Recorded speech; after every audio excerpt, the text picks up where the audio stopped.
वृंदावन बिहारी लाल की जय हो। श्री शंकर भगवान की जय हो। गोस्वामी तुलसीदास जी महाराज की जय हो। कल तक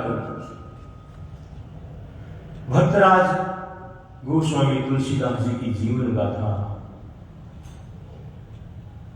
पर हमने विचार किया। तुलसीदास जी की जीवन गाथा एक ही संदेश देती है कि मन, वचन और कर्म से अपने इष्ट के शरणागत हो जाओ।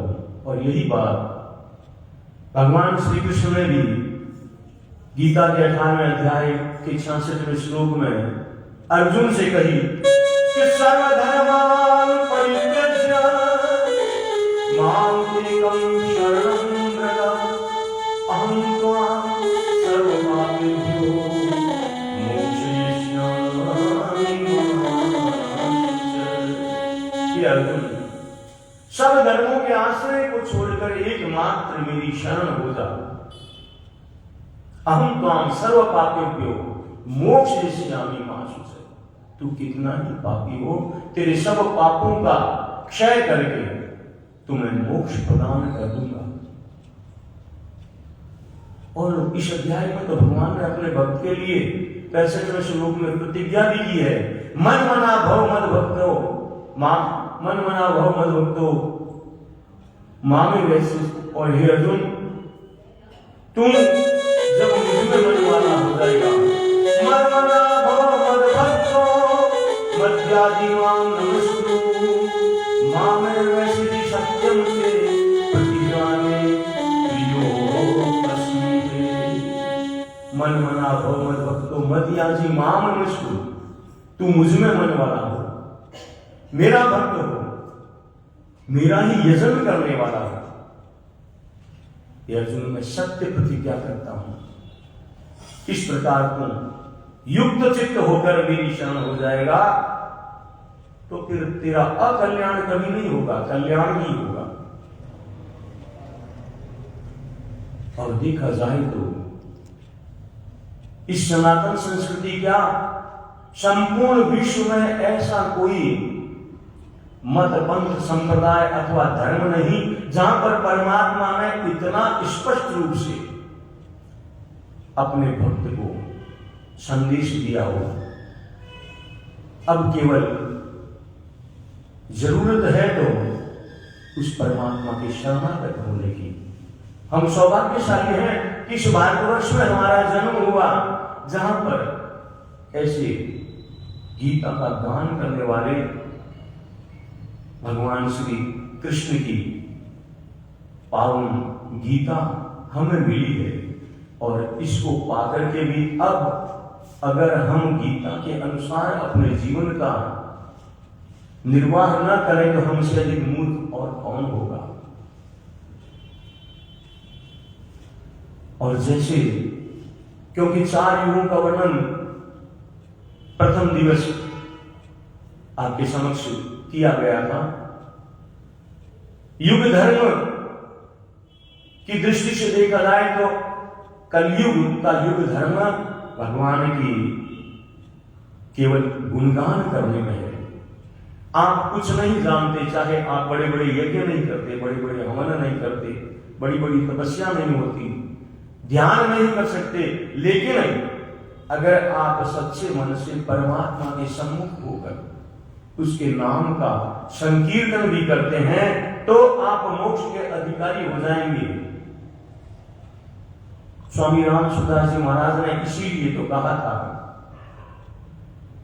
कि बार बार उस परमात्मा से प्रार्थना करते रहो, हे नाथ, हे मेरे नाथ, मैं आपको भूलूं नहीं।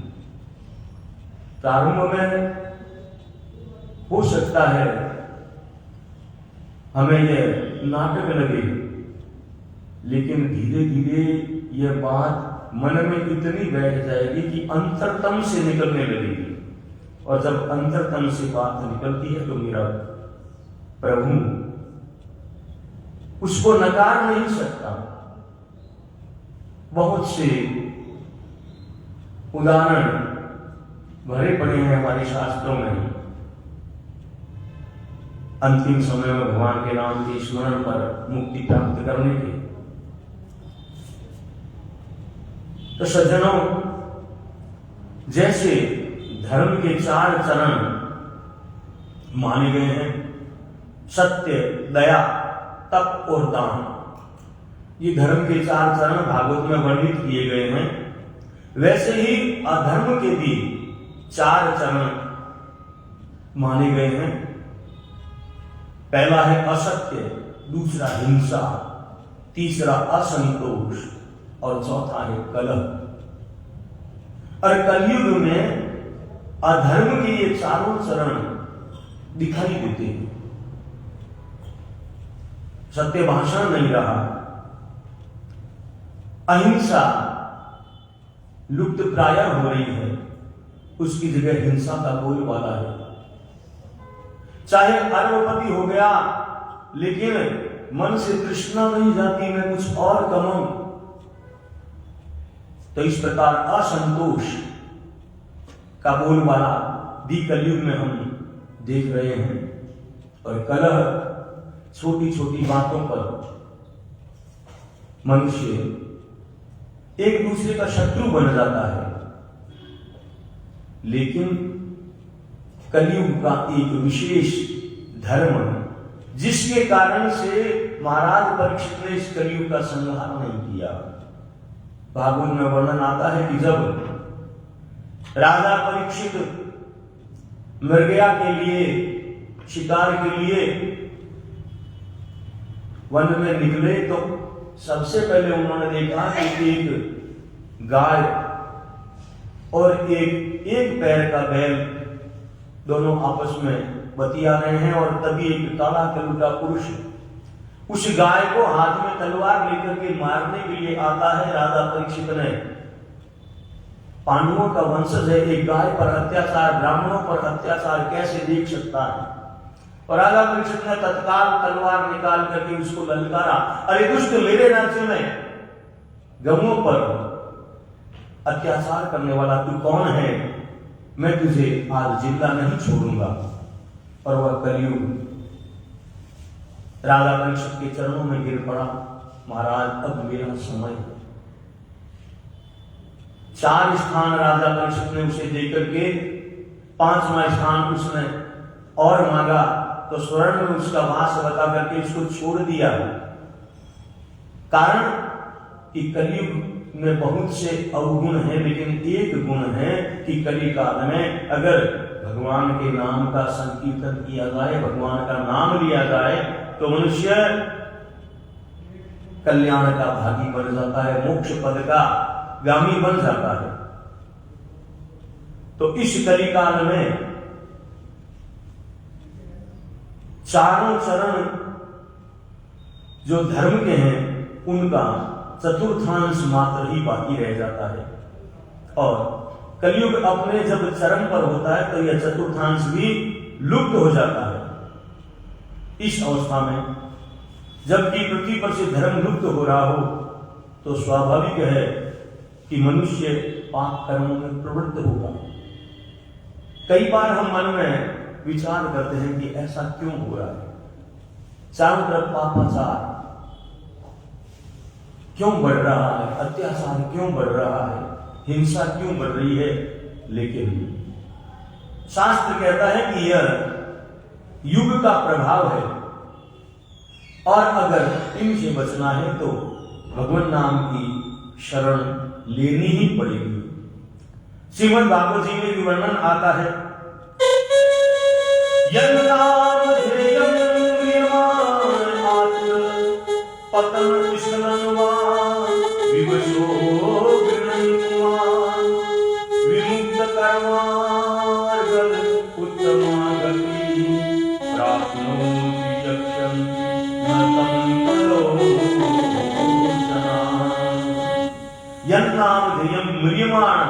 आतुर पतन स्खलन, अर्थात मरने के समय आतुरता की स्थिति में कष्ट हो रहा है और मृत्यु निकट है, उस समय भी अगर हम उस कष्ट से पीड़ित होकर भी हे राम हे कृष्ण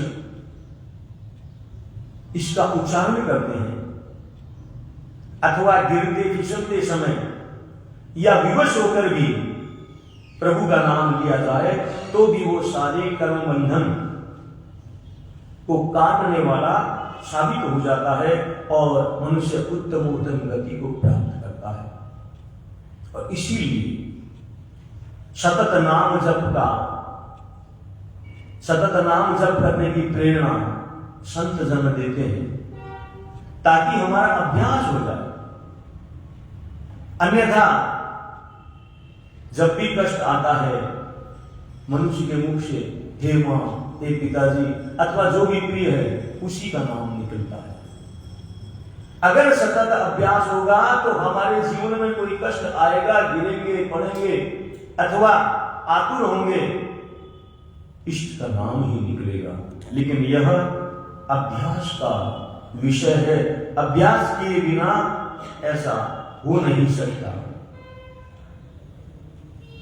तो संत जन कहते हैं कि कलयुग का ऐसा प्रभाव है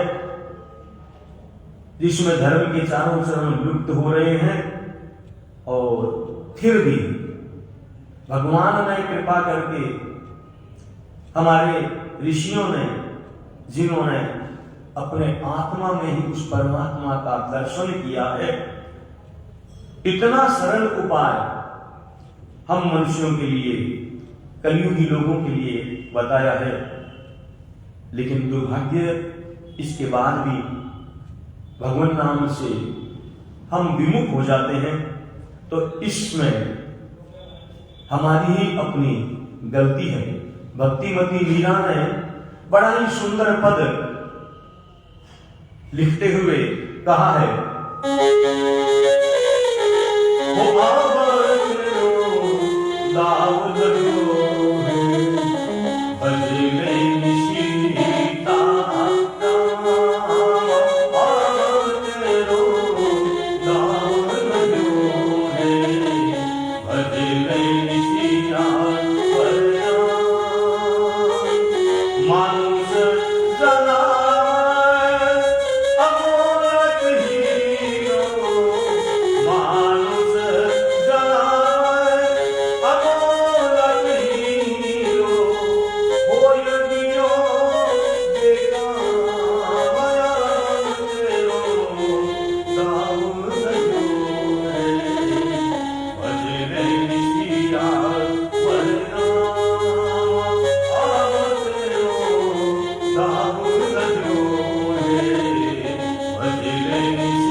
हे मन, अब ही तुझे अवसर मिला है, परमात्मा ने कृपा करके मानव योनि में तुझे जन्म दिया है। मानुष जन्म अमूलक हीरो, खोई गयो बेका इस मनुष्य शरीर को पाकर के भी अगर विषयासक्त होकर जीवन बिता दिया तो फिर समझ लो हाथ में आया हुआ हीरा कांच के मोल तुमने गमाया है। कौड़ी कौड़ी माया जोड़ी संग चले ना था। यद्यपि हम जानते हैं यहां की वस्तु यहीं रह जाएगी, लेकिन फिर भी धन कमाने के लिए मनुष्य अंधा हो जाता है। सारे नियम कायदे धर्म ताक पर रख देता है। ये लेकिन प्रकार ना धन कमाने में लगा रहता है, और ज्यों ज्यों अवस्था बढ़ती है यह धन की चाह, यह लालच, यह लोभ और बलिष्ठ होता जाता है। इसीलिए शास्त्र कहता है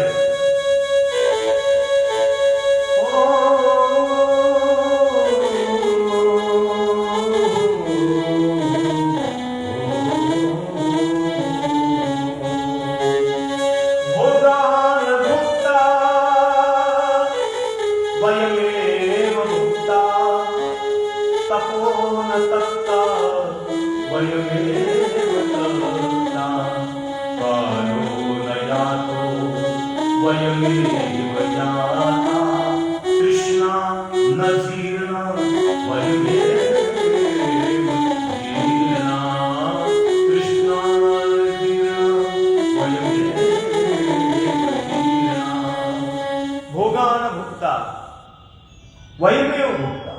हम तो यह मान करके चलते हैं हम विभिन्न प्रकार के भोगों को भोग रहे हैं, लेकिन हकीकत यह है कि वो भोग हमें भोग रहे हैं। तपो न तपता वयमेव तपता। हम सोचते हैं हम तप कर रहे हैं, लेकिन वो तप हमें तपा रहा है। कालो न यातो वयमेव याता। सामान्य बोलचाल की भाषा में जब आपस में कई लोग मिलते हैं तो और भैया कैसे, क्या हालचाल है, ठीक है भाई, टाइम पास कर रहे हैं, यह वाक्य मुंह से निकल जाता है, बस टाइम पास कर रहे हैं। अरे भैया विचार करके देखो, टाइम पास करने वाले आप कौन होते हो? समय का काम चलना है, वो तो चलता रहेगा। अगर आप बैठ करके भजन करते हो तो भी घड़ी चलती रहेगी, आप बैठ करके पाप करते हो तो भी घड़ी तो चलती रहेगी। इसलिए शास्त्र कहता है कालो में या तो वयमेव हो जाता, हम ही चले जाएंगे, समय तो फिर भी चलता रहेगा। और तृष्णा न जीर्णा वयमेव जीर्णा। अगर कोई व्यक्ति ये विचार कर ले कि मैं तृष्णा बस 40 वर्ष की उम्र हो जाए तब तक कमा लूं, उसके बाद छोड़ दूंगा, संभव नहीं। ज्यों ज्यों उम्र बढ़ती है क्यों क्यों लालच बढ़ता जाता है। 1000 कमाने वाला सोचता है मैं लाख कर लूं, लाख वाला सोचता है करोड़ कर दूं, और करोड़ वाला सोचता है अरबपति हो दूं। संत लोग उदाहरण देते हैं, एक शेठ जी बहुत धनवान थे, खूब रुपया पैसा कमाया था, 10 पीढ़ी जितना खाए उतना धन उन्होंने कमा लिया। और एक दिन शेठ जी के गुरु जी पधारे।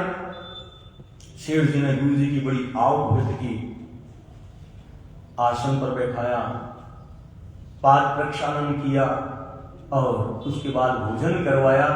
भोजन करने के बाद गुरु जी आराम कर रहे हैं और शेठ जी उनकी सेवा में बैठे हैं।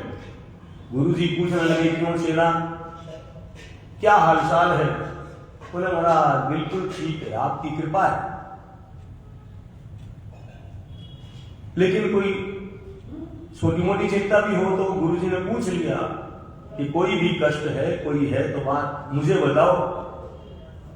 शेठ जी विचार करने लगे और थोड़ी देर में शेठ जी चिंता मग्न दिखाई दिए। गुरुजी पूछने लगे अरे भैया अभी तो कह रहे थे बिल्कुल ठीक है, आपकी कृपा है, कोई कमी नहीं, अब किस चिंता में डूबे हुए हो? शेठ जी कहने लगे, गुरु जी एक बात मन में आ रही है। बोले क्या? कि मैंने इतना धन कमाया है कि 10 पीढ़ी तक भी अगर खाएं तो खर्च नहीं होगा, 10 पीढ़ी तक चल जाए, इतना मेरे पास धन है। तो गुरु जी कहने लगे, बताओ इससे ज्यादा और क्या खुशी की बात होगी, फिर तुम चिंता क्यों कर रहे हो? शेठ जी कहने लगे, गुरु जी चिंता बस इसी बात की है कि मेरी 11वीं पीढ़ी वाले जो हैं उनका क्या होगा। तो ये है तृष्णा। तृष्णा का रूप ऐसा ही है। मनुष्य बहुत लंबी सोचता है, लेकिन इस बात को भूल जाता है कि मेरे किए से क्या होगा, होना तो उस परमात्मा के हाथ में है। महाराज युधिष्ठिर पांचों पांडवों सहित, द्रौपदी सहित द्यूत क्रीड़ा में हार करके 12 वर्ष का वनवास भोग रहे थे। और एक बार की बात है कि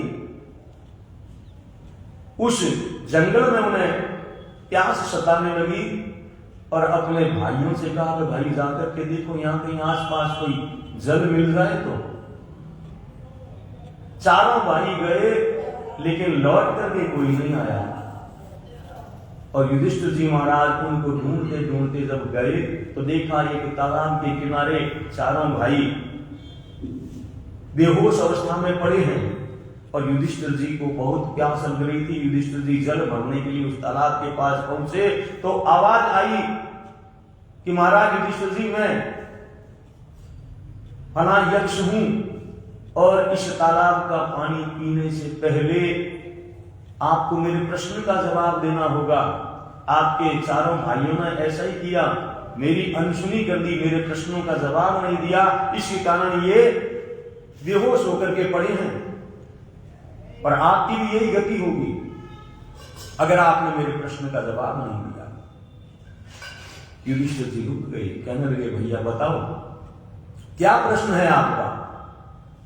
यक्ष ने कई प्रश्न किए, उनमें से एक प्रश्न था कि हे युधिष्ठिर जी महाराज, आप मुझे बताइए कि इस संसार में सबसे आश्चर्यजनक बात क्या है? युधिष्ठिर जी ने जवाब दिया, हे यक्षराज, इस संसार में मेरी दृष्टि में सबसे आश्चर्यजनक बात यह है कि प्रत्येक मनुष्य इस बात को जानता है कि एक दिन मृत्यु निश्चित है, लेकिन फिर भी वो व्यवहार ऐसे करता है मानो वह अमर रहेगा। यक्ष प्रसन्न हो गया। युधिष्ठिर जी ने जलपान किया और अपने भाइयों को भी जीवन दान दिलवाया। लेकिन कहने का अर्थ यह है इस छोटी सी कथा का कि हमें पता है संसार से जाना है, लेकिन फिर भी हम अमर की तरह व्यवहार करते हैं। संतों ने ऐसा नहीं कहा कि आप ऐसा व्यवहार मत करो। संत कहते हैं आप अमर की तरह व्यवहार कीजिए, लेकिन कहां? जब परोपकार का की बात आए, जब आपके कर्तव्य पालन की बात आए।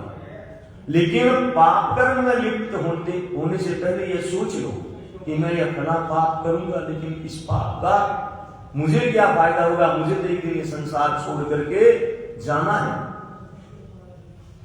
और यह मन में अगर विचार आ गया तो फिर आपके हाथ स्वतः उस पाप कर्म में लिप्त होने से रुक जाएंगे। आपकी आत्मा, क्योंकि आत्मा परमात्मा का अंश है, कभी भी आप इसे अनुभव कर सकते हैं। यदि कोई खोटा काम, कोई गलत काम हम करेंगे तो आत्मा के किसी कोने से, हृदय के किसी कोने से आत्मा आवाज देगी, भैया यह मत करो, यह शास्त्र के विरुद्ध है। लेकिन हम मन के वशीभूत होकर गलत काम कर लेते हैं, आत्मा की आवाज को नहीं सुनते। और भगवान, शास्त्र, संतजन यही कहते हैं, अपनी आत्मा की आवाज को सुनो, अपने आत्मा को पहचानो, मैं कौन हूं। यह प्रश्न जब भी खाली बैठे रहो अपने आप से करो, मैं कौन हूं। क्योंकि बात चलती है, यह मेरा हाथ है, यह मेरा पैर है, यह मेरा घर है, यह मेरी वस्तु है। लेकिन मैं कौन है, यह मैं कौन है जिसके हम बता रहे हैं, उसको पहचानना है। क्योंकि अगर यह शरीर मेरा है, मैं शरीर हूं, तो मृत्यु के बाद भी शरीर तो रह जाता है, लेकिन चलता क्यों नहीं, बोलता क्यों नहीं। अर्थात इस शरीर के अंदर जो चलने वाला, बोलने वाला, सोचने वाला तत्व है, वो कोई और है। भगवान ने गीता के 15वें अध्याय में यह बात कही है, ममे वांचो जीव लोके जीव भूत सनातना। हे अर्जुन, इस शरीर में मैं ही अंश रूप में विराजमान हूं। तुलसीदास जी ने भी सतत नाम जप के लिए नाम महिमा कहते हुए कहा है, भाव कुभाव अनक आलस नाम जपत मंगल सिद्धि।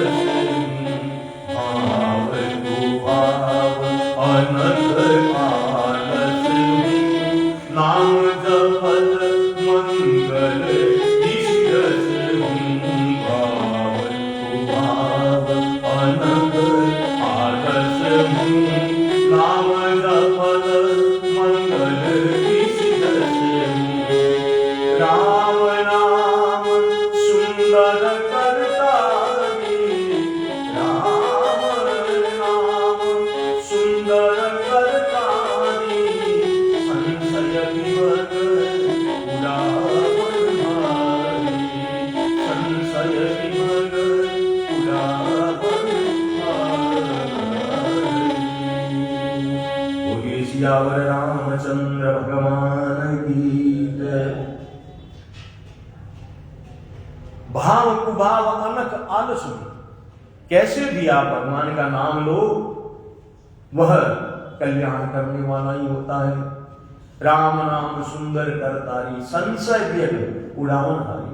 जैसे हम पक्षियों को उड़ाने के लिए ताली बजाते हैं, ताली बजने से उसकी आवाज से पक्षी उड़ जाते हैं, ऐसे ही तुलसीदास जी कहते हैं कि राम नाम सुंदर करतारी। राम जी का नाम वो सुंदर ताली है जिससे आपके सब संशयों का नाश हो जाएगा। अर्थात अगर हम सतत नाम जप में प्रवृत्त रहें तो धीरे धीरे करके हमारे मन के सभी संशय दूर हो जाएंगे। तो इस प्रकार शास्त्र और संतों के वचनों के प्रमाण में यह सिद्ध हो जाता है कि मानव योनि में आकर के ईश्वर का भजन, चिंतन, पूजन और मनन करना चाहिए। और इसका उपाय भी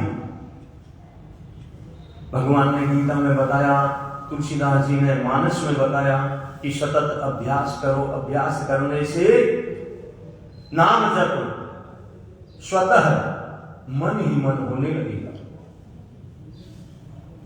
एक बहुत सुंदर बात है जिसे मैंने महसूस किया। 2001 और उससे पहले लगभग 3-4 साल जब यहाँ पर तुलसी कुटीर के अध्यक्ष बख्शी जी हुआ करते थे, और साल में एक बार 15 दिन वो मुझे आमंत्रित करते इस मंच पर बैठकर भगवान नाम की कथा कीर्तन के लिए। और उस समय में यहाँ पर जो पद्धति मैंने देखी, आज भी वह सतत रूप से चालू है। जो राम राम की माला, राम राम राम राम राम राम एक, राम राम राम राम राम राम दो, यह माला मुझे यही से मिली। और अब जब कभी भी कहीं भी जाते हैं, अगर ट्रेन में सफर कर रहे हैं, कहीं इधर उधर जा रहे हैं, समय नहीं है स्नान ध्यान करने का, और ऐसे में यह माला बड़ी काम आती है।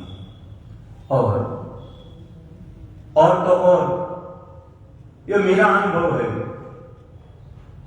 डॉक्टर के पास जा रहे हैं या किसी और काम से किसी ऑफिस में जा रहे हैं और वहां प्रतीक्षा करनी पड़ती है, भीड़ लगी है, क्या किया जाए? तो बैठे बैठे मन मन राम राम राम राम राम राम एक, राम राम राम राम राम राम दो, 1 2 माला 3 माला फिरते हैं, तब तक नंबर आ जाता है और समय का भी भान नहीं होता। तो यह है अभ्यास। ऐसा अभ्यास यहां हो रहा है और इसी कारण मेरा दिल से इस संस्था से लगाव है, क्योंकि ये चीज मुझे यहां मिली और इसे मैंने जीवन में अपनाया और इसका सुपरिणाम भी मुझे देखने के लिए मिल रहा है। लेकिन महाराज, हम चल रहे थे भगवान के नाम के जप की बात करने में, तो संतों का कथन है कि अपनी अपनी रुचि स्वभाव के अनुसार, जरूरी नहीं कि आप राम जी के नाम की माला करो, कृष्ण के नाम की, आपका जो भी इष्ट है। क्योंकि हमारे सनातन धर्म में, सनातन धर्म बड़ा उदार है। यहां ऐसा नहीं है कि अगर आप राम जी को मानते हो तो महादेव जी को मानने वाला आपसे शत्रुता रखे, क्योंकि शास्त्र कहता है तत्व तो एक ही है, वह भिन्न भिन्न रूपों में देश काल के अनुसार प्रकट होकर के इस भूमि के भार का हरण करता है। तो अपने इष्ट पर निष्ठा रख करके उसके नाम का सतत जाप का अभ्यास करना चाहिए और इष्ट के प्रति दृढ़ निष्ठा रखने वाले भक्तों के उदाहरण भी हमारे सनातन धर्म में, हमारे शास्त्रों में भरे पड़े हैं। तुलसीदास जी, भक्तिमती मीरा, नरसी और इन सब से पहले जिनको हम भगवान की श्रेणी में मानते हैं, क्योंकि भगवान शंकर का अवतार माने गए हैं, ऐसे हनुमान जी महाराज की निष्ठा, जो राम जी के प्रति इतने अनुरक्त हैं, ये विज्ञान प्रकार मेरे प्रभु की सेवा मुझसे बने और मेरे प्रभु मेरी सेवा से प्रसन्न हो। बस यही विचार हनुमान जी महाराज के दिमाग में, उनके मन मस्तिष्क में रहता है। और एक बार की बात, हनुमान जी महाराज ने देखा जगत जननी माता सीता अपना श्रृंगार करते हुए सिंदूर की डबिया खोल करके उन्होंने अपने मस्तक पर लगाई। हनुमान जी महाराज पूछने लगे, माता यह क्या है? यह सिंदूर आप अपने सिर पर क्यों लगा रही हैं? और सीता जी ने हंस करके कह दिया, अरे हनुमान, तुम नहीं समझोगे, यह सिंदूर लगाने से मेरे स्वामी की आयु वृद्धि होती है और मेरे स्वामी को प्रसन्नता मिलती है जीवन में। प्रत्येक स्त्री अपने पति के लिए यह मांग भरती है। हनुमान जी का अच्छा माता, यह बात है। हनुमान जी वहां से निकल गए और थोड़ी देर के बाद देखा तो हनुमान जी महाराज राम जी की सेवा में जब पहुंचे तो पूरे शरीर पर सिंदूर पोत रखा है। राम जी महाराज मुस्कुराते हुए कहते, हनुमान ये क्या रूप आज? बोले, प्रभु इतने दिन मुझे पता नहीं था, आज माता जानकी से मुझे पता लगा कि रक्त वर्ण सिंदूर का प्रयोग करने से आपको खुशी मिलती है, आपकी आयु वृद्धि होती है। महाराज, मां जानकी अपने भाग पर, अपने सर पे सिंदूर लगाती है आपके लिए। तो महाराज मैंने सोचा मैं आपके लिए सिंदूर मेरे पूरे शरीर पर क्यों न लगा लूं। तो यह होती है अपने इष्ट के प्रति दृढ़ निष्ठा। और इसी कारण हनुमान जी महाराज प्रभु श्री राम जी को अत्यंत प्रिय हैं। और देखिए वह दृष्टांत जब लंकापति रावण पर विजय प्राप्त करके मेरे प्रभु वापस अयोध्या नगरी में पधारे और साथ में वन के साथी सुग्रीव, अंगद, जामवान, हनुमान इत्यादि भी हैं, और मेरे भगवान प्रभु श्री रामचंद्र जी सबका परिचय भरत जी से करवाते हैं। और भरत जी से परिचय करवाते वक्त हनुमान जी का विशेष परिचय करवाते हुए प्रभु राम जी कहते हैं, रावण के देश गयो, सिया को संदेशो लायो, रावण के देश गयो। हे भरत, यह जो कपि, ये हनुमान मेरे साथ है ना, इसको कोई सामान्य कपि मत समझना। हे भरत, यह मुझे तुम्हारे समान प्रिय है। रावण के देश गयो, सिया को संदेशो लायो, रावण के देश गयो, सिया को संदेशो लायो, कब हुना तीनों से बात अभिमान की, कब हुना तीनों से बात अभिमान की, रावण के देश गयो। ये भरत, यह हनुमान महाबली है, लेकिन फिर भी इसके मन में तृण मात्र भी घमंड नहीं है। समुद्र पार करके मेरे लिए यह लंका नगरी में गया,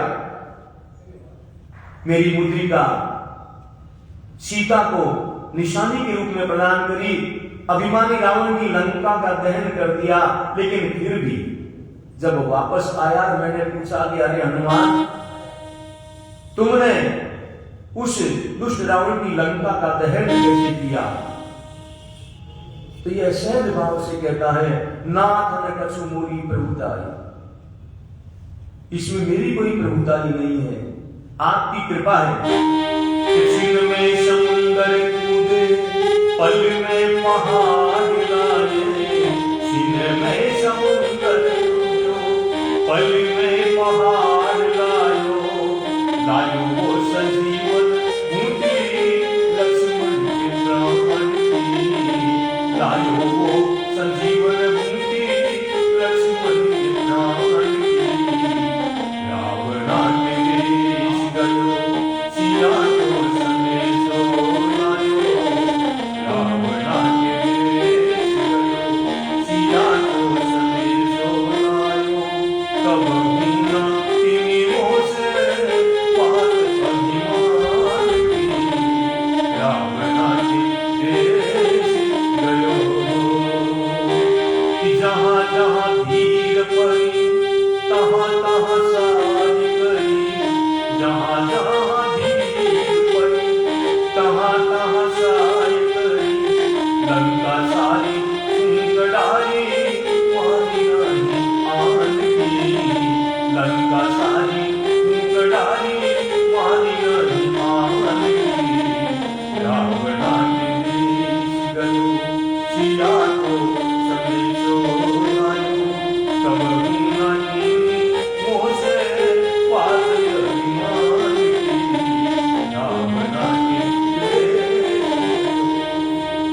प्रभु श्री राम जी कहते हैं, भरत, जहां जहां भीड़ पड़ी, तहां तहां साई पड़ी। पिछले 14 वर्षों में जब जब मेरे पर कोई कष्ट आया, यह हनुमान प्रतिपल तैयार रहा और उस समस्या का, उस कष्ट का इसने निवारण किया।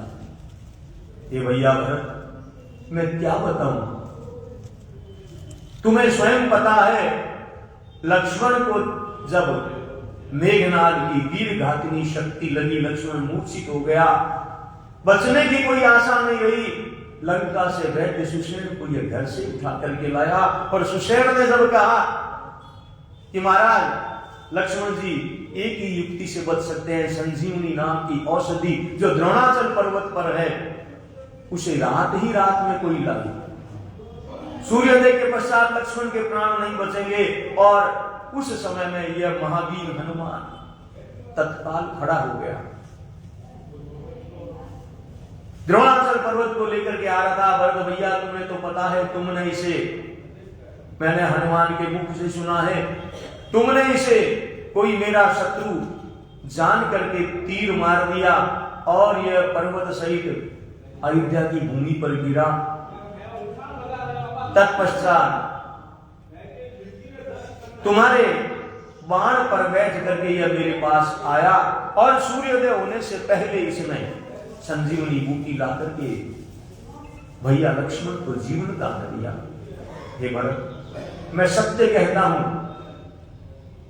अगर हनुमान नहीं होता तो मैं वापस अयोध्या नगरी में आने लायक अपने आप को नहीं पाता, क्योंकि मैंने यह प्रण लिया था कि अगर लक्ष्मण नहीं होगा, लक्ष्मण के बिना मैं अयोध्या में वापस नहीं जाऊंगा।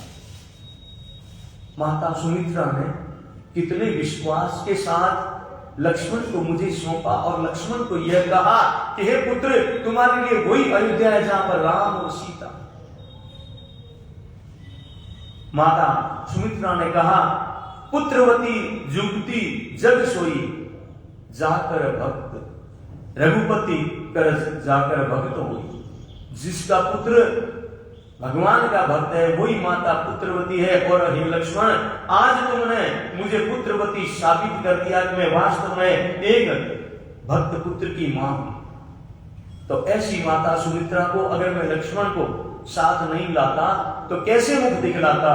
लेकिन भरत, यह सब संभव हुआ वीर हनुमान के कारण कि आज मैं यह दिन देख रहा हूं। और प्रभु भरत जी से कह रहे हैं, सुनो हे भरत भाई, दुहाई दशरथ जी। सुनो हे भरत भाई, दुहाई दशरथ जी। हो तो नाही हनुमत तो लाखों कौन जानती। हो तो नाही हनुमत तो लाखों कौन जानती। रावण के देश गयो, सिया को संदेशो लायो। रावण के देश गयो, सिया को संदेशो लायो। कब हुना तीनियों से बात अभिमान की। कब हुना तीनी योद्धा बात अभिमान की। रावण के देश गयो। और अंत में तुलसीदास जी राम जी महाराज के मन की बात इस पद के द्वारा कहते हैं कि तुलसी तो पे बलिहारी, ओ प्रभु धनुषधारी। तुलसी तो पे बलिहारी, ओ प्रभु धनुषधारी। कहा जो बड़ाई करूं मैं वीर हनुमान की। कहा जो बड़ाई करूं वीर हनुमान की। रावण के और अंत में मेरे प्रभु इतना कहकर के चुप हो जाते हैं कि हे भरत, इस हनुमान की मैं क्या बड़ाई करूं, इसके गुणों का क्या क्या वर्णन करूं। इसके गुण अनंत है। भगवान जो स्वयं अनंत हैं वो आज हनुमान जी के लिए कह रहे हैं कि हनुमान के गुण अनंत हैं, उनका वर्णन मैं नहीं कर सकता। ऐसी भक्ति, ऐसी दृढ़ निष्ठा अपने इष्ट के प्रति होनी चाहिए। हनुमान जी महाराज भक्तों के सिर मोहर है और कली काल में अगर कोई आदर्श देवता, आदर्श इष्ट, आदर्श गुरु हमें चाहिए तो हनुमान जी की शरणागति लेनी चाहिए। क्योंकि हनुमान जी का चरित्र, हनुमान जी की भक्ति कलिकाल में अत्यंत प्रासंगिक है। हनुमान का जो भक्त होगा उसके मन में अपने आप, क्योंकि ऐसा कहा जाता है कि भक्त अपने इष्ट के पथ पर चलने का प्रयास करता है। हनुमान जी महाराज कि अगर हम भक्ति करेंगे, हमारे मन में भी आएगा कि देखो हनुमान जी महाराज नैष्ठिक ब्रह्मचारी थे और मैं उनका भक्त हूं, तो मेरे द्वारा ऐसा कोई काम ना हो कि लोग मेरे इष्ट पर अंगुली उठाएं कि हनुमान का भक्त है और इसका चरित्र ऐसा है। इसीलिए भी हनुमान जी महाराज आज के युग में प्रासंगिक है। हनुमान जी महाराज परम बलवान थे और हनुमान जी का भक्त भी मन में यही विचार आएगा कि मेरे प्रभु जब इतने बलवान हैं तो मैं भी इनकी तरह बलशाली बनूं। और कहते हैं कि संसार में अगर सबसे बड़ा कोई धन है तो वह है स्वस्थ काया। इसीलिए 7 सुखों में पहला सुख कहा गया है, पहला सुख निरोगी काया।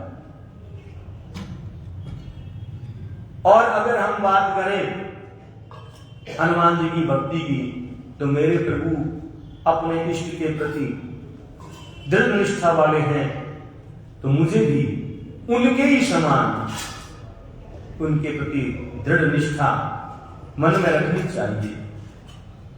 कहने का अर्थ यह है कि सच्चा गुरु, सच्चा मार्गदर्शक और सच्चा इष्ट अगर आज के समय में हम ढूंढ रहे हैं तो हनुमान जी महाराज से अधिक और कोई नहीं।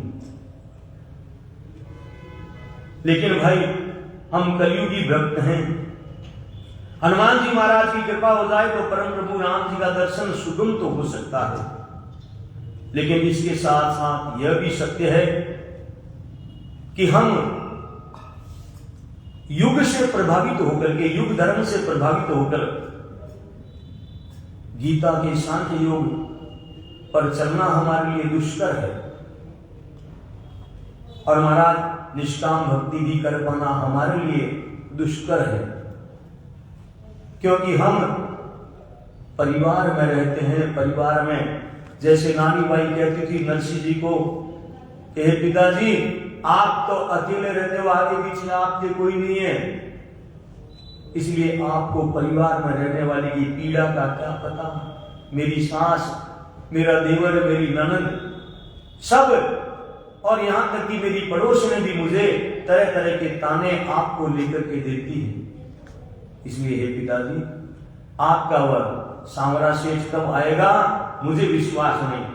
तो भक्त के मन में भी कई बार यह संशय हो जाता है, लेकिन संत और शास्त्र कहते हैं आपको यदि किसी सांसारिक वस्तु की चाह है, अपने पड़ोसी, अपने इष्ट मित्र, बंधु बांधव से नहीं मांगकर अपने इष्ट से मांगिए।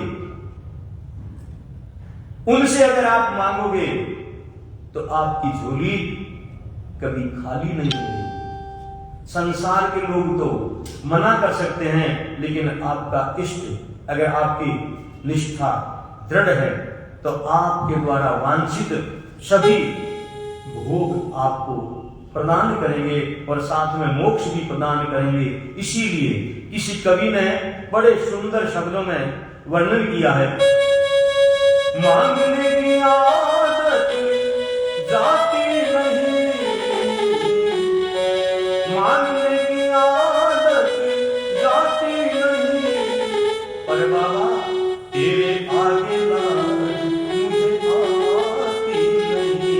ओ हनुमत तेरे आगे लाज मुझे आती नहीं। जैसा सा हो मुझको समझना, बस इतना ही है मेरा कहना।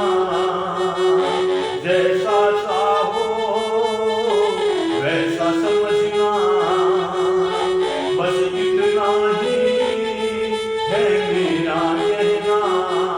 मेरी मांगने की आदत जाती नहीं, मांगने की आदत जाती नहीं, तेरे आगे लाज मुझे आती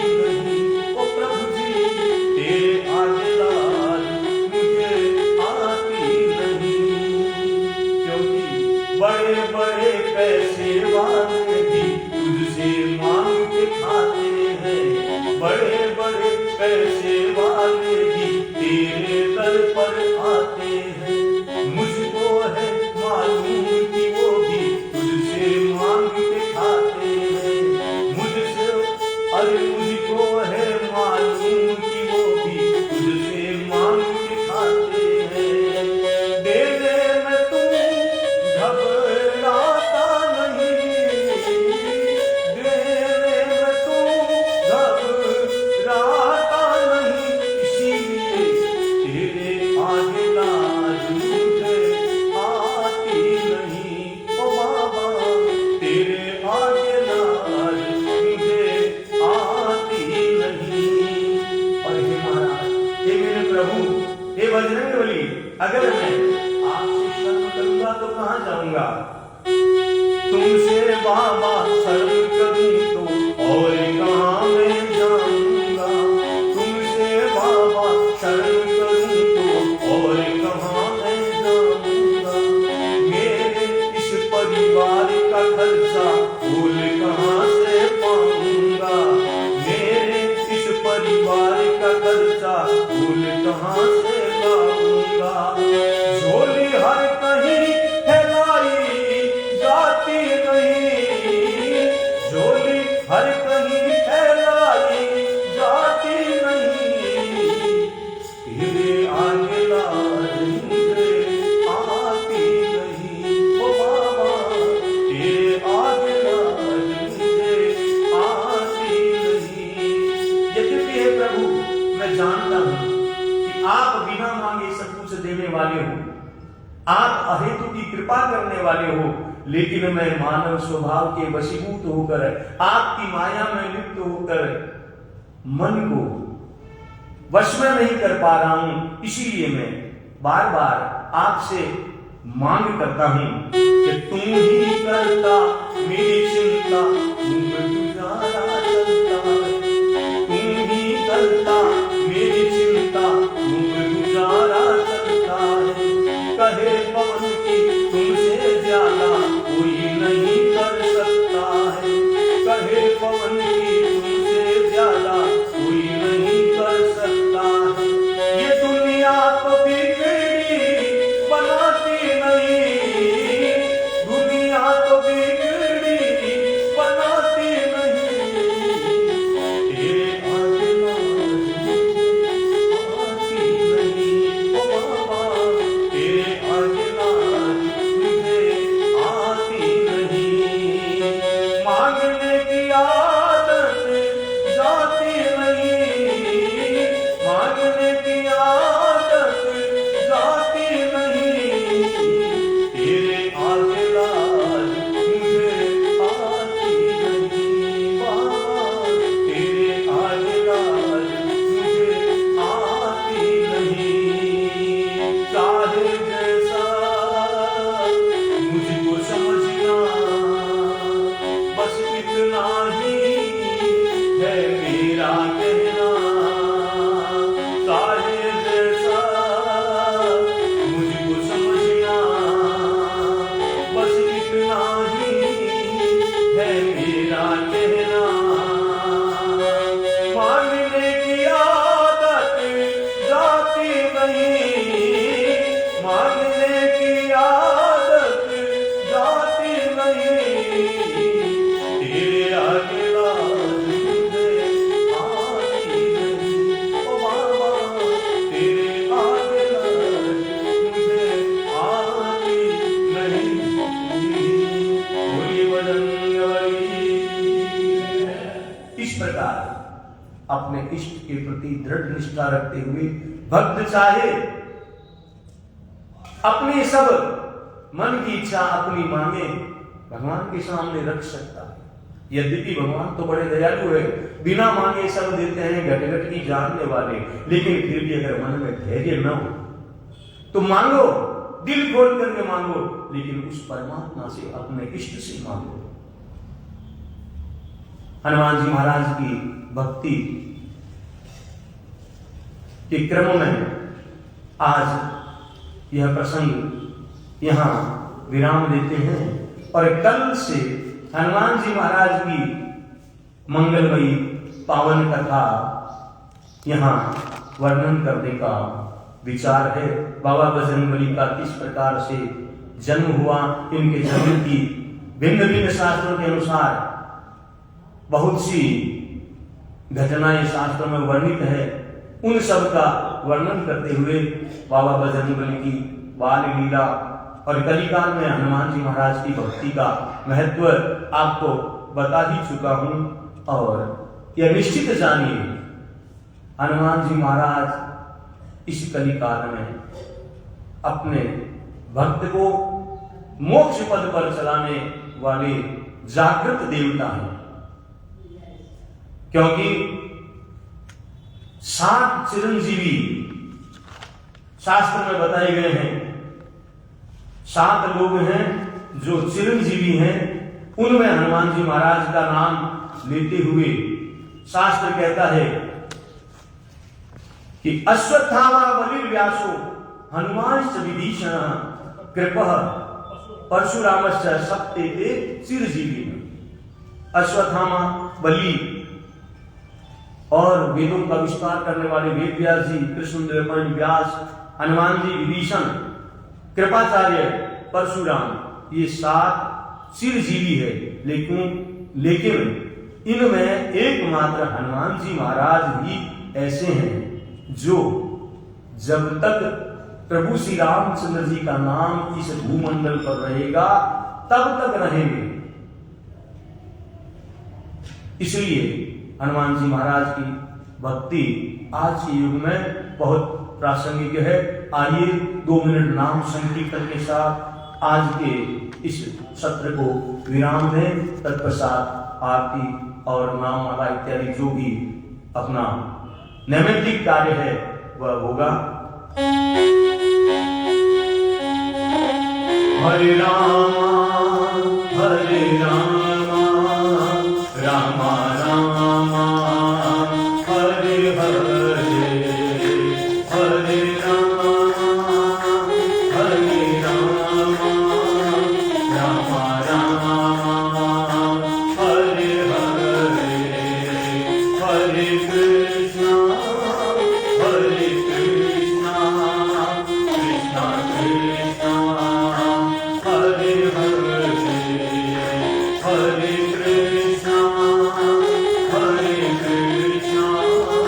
कृष्णा कृष्णा हरे हरे, हरे राम राम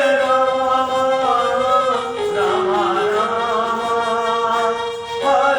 हरे हरे, हरे राम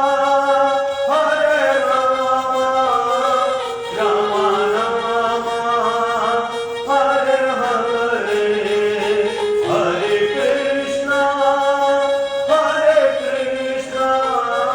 कृष्णा कृष्णा हरे हरे, हरे कृष्णा कृष्णा कृष्णा हरे हरे, हरे राम राम हरे हरे, हरे राम राम हरे हरे, हरे कृष्णा कृष्णा कृष्णा हरे हरे, हरे कृष्णा कृष्णा कृष्णा हरे हरे। बोलिए सियावर रामचंद्र भगवान की जय हो। वृंदावन कृष्ण चंद्र की जय। पवन सुत हनुमान की जय हो। सत्य सनातन धर्म की जय।